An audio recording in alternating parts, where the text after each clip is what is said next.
আল্লাহ কোরআনের মধ্যে ফরমাইছে যে এরকম দল আছে যে তারা নিজেরাই মসজিদ বানায় ইসলামের ধ্বংসের জন্য।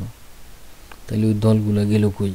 এই যে দলগুলা, এরা মসজিদ বানায়, সব কিছু দেখাইতেছে ঠিক আমাদের মতনই, কিন্তু এরা আমাদের চেয়ে আলাদা।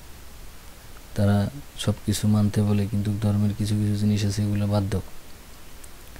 ওই আগের নবী বাদ দিয়ে পরের নবীরা মনে করেন মুসলিম হইব। এখন বুঝেন তাদের কিতাবের মধ্যে কথাগুলো কি লেখা আছে। এমন কোনো কিছু তো মানুষ ভালোর দিকে যাওয়ার কোনো কথাই লেখা নাই।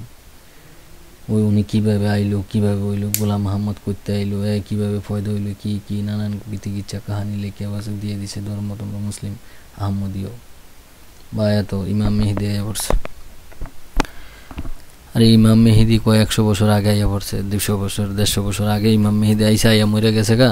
আমরা ইমাম মেহেদি দেখলাম না। 200 বছর পর আগে ইমাম মেহেদি আইয়া মরে গেল গা, আমরা ইমাম মেহেদি দেখলাম না।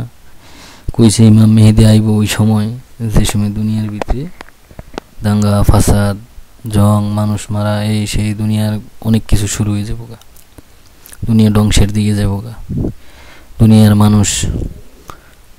মানুষের ইমান নষ্ট হয়ে যাবো গা, মুসলিম নামে থাকবো কিন্তু মুসলমানের কোনো কাম থাকবো না, ওরকম নষ্টের দিকে যাবো গা।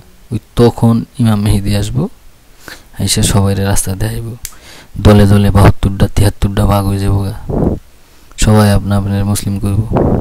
অরিজিনালি যারা ফেরকা বানায় এরা করলাম একটা মুসলিম না, কারণ এরা একটা মুসলিম নয়, এরে কাফের কয়, এরে কাফের কয়, এরে কাফের কয়, এরে কাফের করতে সবাই একজনের কাফের করতে, এরা সবই কাফের।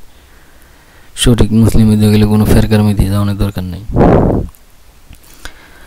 তো উনি ফেরকা বানাইয়া ওনার রাস্তায় নিয়া উনি আমগরে জান্নাত দিব। কি জান্নাত দিব? আমরা নিজেরা যদি আমল না করি উনি করতে দিব। আমরা যে সময় মোহাম্মদীতে থাকি সেই সময় তো কোনো ইবাদত করি না, আবার আহমদীতে গেলে ইবাদত করবো কি? এটা তো হালকা করে দিতেছে।